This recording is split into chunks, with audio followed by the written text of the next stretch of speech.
কোন পাম্পে গিয়ে পর্যাপ্ত তেল পাচ্ছে না, আমাকে জ্ঞাত করেন, তেল দেওয়ার দায়িত্ব আমার। পাচ্ছে তেল থাকবে দূরের কথা, মন্ত্রী সাহেব দেখেন পেট্রোলই নাই, তেলই নাই, আর আপনি বলতেছেন যে কোন পাম্প থেকে তেল দিতেছে না। তেলই যেখানে নাই সেখানে তেল দিবে কই থেকে? এমন আমাকে তেল দিবেন না আপনি?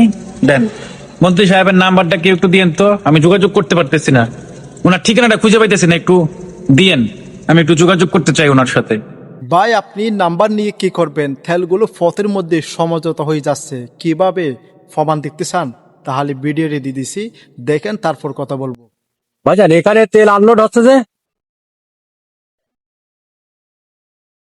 ভাই তেল এখানে নামাচ্ছেন কারণ কি? গাড়ি বাদে পাম্প বাদে এখানে তেল কেন? হ্যাঁ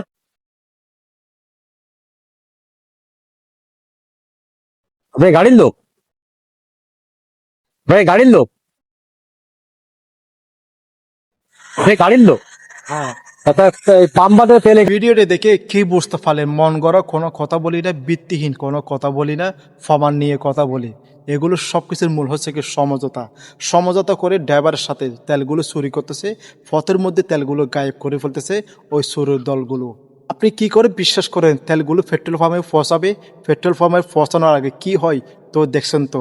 তো মন্ত্রী সাহেব বলতেছে পর্যাপ্ত পরিমাণে তেল আছে, সব কিছু আছে, ওই তেলগুলো কোথায় যায়, কেন সাধারণ মানুষগুলো তেল পাচ্ছে না? তো এটা হচ্ছে প্রমাণ। শেখ মুজিবুর রহমান একটি কথা বলে গেছেন, যুদ্ধ করে বিভিন্ন দেশ পেয়েছে তেলের খনি, স্বর্ণের খনি, আমি পেয়েছি সুরের খনি।